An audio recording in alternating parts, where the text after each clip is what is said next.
nataka nihitimisho kurejea shukrani zangu kwenu wananchi kwa mapokezi na hamasa kubwa katika ziara hii. Lakini kabla sikuhitimisha, naomba sasa niende kwenye maombi ambayo ndugu yangu Mpina aliyaomba. Ndugu zangu, ndugu yangu Mpina aliomba barabara kwamba barabara hii ni ya vumbi, madaraja matatu na kuwepo kwa halmashauri ya wilaya ambayo waziri alishasema. Lakini uwepo wa halmashauri ya wilaya sehemu yoyote huanza na mchakato wa ndani. Unaanza na mchakato wa ndani, ombi linapelekwa TAMISEMI, TAMISEMI wanachakata na huku juu tunamalizia. Lakini hatoki mtu kuomba juu kwa rais wakati ndani huko alikotoka mchakato haujaanza. Hilo halipo. Kwa hiyo kama alivyosema waziri, anzeni mchakato. Lakini jengine ameomba madaraja na barabara. Ndugu zangu, maombi kama haya Lea huyu aliyowasilisha bungeni na mawaziri wakatekeleza maombi yake. Sasa maombi haya kuyaleta hapa kwenye mkutano kwa rais ni kujitafutia umaarufu na kuthibitisha kwamba mbunge hakulifanyia haki jimbo lake. Angesema bungeni, kazi hii ingefanyika, lakini inaonesha mbunge hakulifanyia haki jimbo lake. Lakini la pili, kwa sifa alizozitoa na maelezo aliyoyatoa, SGR, Mwalimu Nyerere, daraja la Busisi, MV Mwanza, huyu si mbunge wa jimbo bali ni mbunge wa taifa.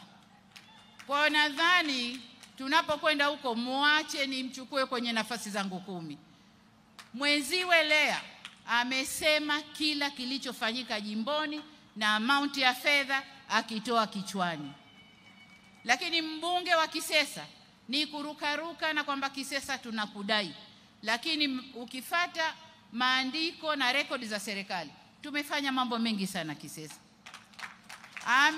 Amenishangaza kusema Kisesa iko kama mwanamke aliyesuka nywele. Ina maana amedharau jimbo lake. Angesema kumekatwa mabarabara, maendeleo yameonekana na hivi. Lakini ndugu zangu, nadhani mngekuwa serious kutuletea wabunge wa kukutoleeni huduma kwenye majimbo yenu. Nadhani mngekuwa serious kwenye hilo. Kwa hiyo huyu ni mbunge wa taifa na sio mbunge wa jimbo, kwa sababu hakuongea chochote cha jimbo lake. Baada barabara za kusuka nywele ndicho alichoongea.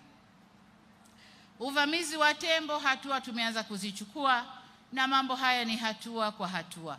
Kama tumeweza kujenga vituo 3, bila shaka kama tatizo bado ni kubwa, angemuona waziri wa maliasili na utalii akiwa bungeni na waziri angejua cha kufanya, na sio kuja kulalamika hapa mbele ya rais na kutaka umaarufu mbele ya wananchi, maarufu ambao kazi hazifanyi inavyopaswa. Kesi ya wafugaji mahakamani, anajua kesi iko wizarani inashughulikiwa, lakini alitaka iseme hapa ili wananchi wake wamsikie. Ndugu zangu, huyu ni mbunge wa kitaifa na sio mbunge wa jimbo. Kama kweli wana Kisesa mnataka maendeleo, huyu mbunge sio wa jimbo, ni wa kitaifa. Ndugu zangu, baada ya kusema hayo, niwapongeze viongozi wa mkoa, wilaya na halmashauri kwa kazi mnayoendelea kuifanya, na niwaombe sana muendelee kufanya kazi, muwatumikie wananchi ili maendeleo kwa wananchi yaonekane. Nyinyi tuliowaleta huku si watawala, mnamwakilisha rais lakini si watawala, ni watumishi wa wananchi. Kwa hiyo niwaombe sana watumikieni wananchi. Niwaombe sasa mturuhusu tuendelee na ziara katika maeneo mengine, na asanteni sana kwa kutusikiliza. Asanteni sana. Tunaomba tumsindikize Mheshimiwa Rais wa Jamhuri ya Muungano wa Tanzania.